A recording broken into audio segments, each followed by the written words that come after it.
पल्लवी, आप सभी का ग्राम सेवा न्यूज चैनल में तहे दिल से स्वागत करती हूँ।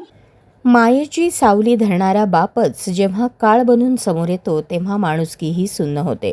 दक्षिण सोलापूर तालुक्यातील तीर्थ गावात बुधवारी दुपारी अशीच एक काळजाचा थरकाप उडवणारी घटना घडली.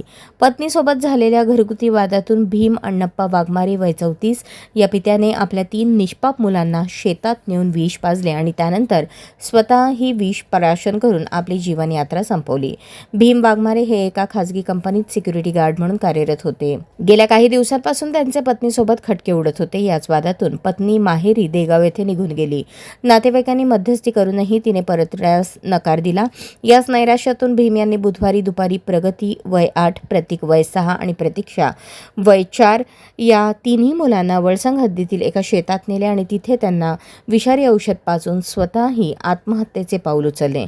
हा प्रकार शेजारी राहणाऱ्या शिवराज कुंभार यांच्या लक्षात येताच त्यांनी तातडीने धाव घेतली. त्यांनी तिन्ही मुलांना तातडीने सोलापूरच्या शासकीय रुग्णालयात दाखल केले.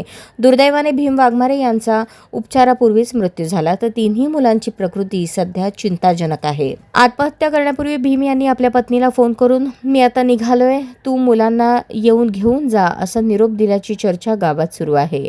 भीम वाघमारे हे स्वभावाने शांत आणि मनमिळावू होते, मात्र रागाच्या भरात त्यांनी घेतलेल्या या टोकाच्या निर्णयामुळे संपूर्ण सोलापूर जिल्हा हादरला आहे.